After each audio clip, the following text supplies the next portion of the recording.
because you talk about coffee table books. This was not intended to be a coffee table book, but the end result could be that. It's got a wooden inlaid cover, and it's meant to be an elegant folio of prints of the Scottish Highlands. And so this is wood. It's, I think, a bird's eye maple.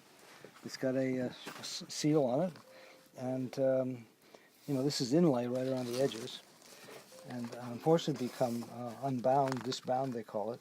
But these are all graphic scenes of the Scottish Highlands. And this is a large book, but it's also interesting because of the wood covers. So all I suppose we need to do is screw legs to the back, and there we have a coffee table. A la Kramer and Seinfeld. Do you remember that episode? Yeah. It was so funny. I mean, they're kind of interesting, wild prints. I think it's the latter part of the 1800s. There is a date on the front here. 1869. So, this would have been something for some well-to-do gentleman, because it certainly was not inexpensive when it was new. It's not swishing away.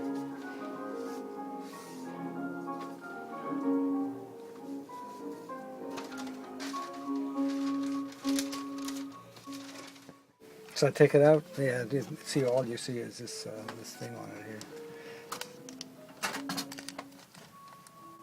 Would have produced something like this, and Actually, is it the books are even smaller than that. It's a miniature book, limited edition, and it's called The Night Before Christmas. Ready to check out?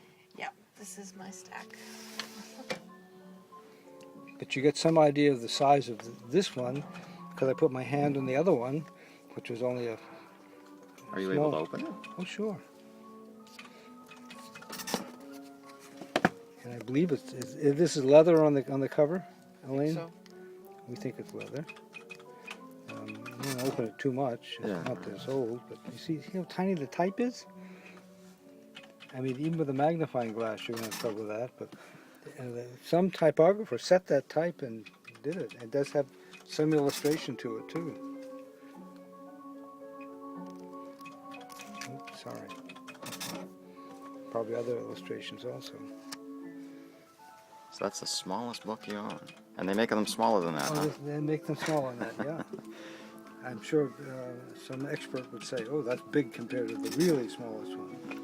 1366. But it's quite a contrast. It's an example of the printers and bookmakers' art, and really quite impressive. Until I take the a brush and brush them up, then they gleam. And that would probably didn't look shiny or gleaming at all.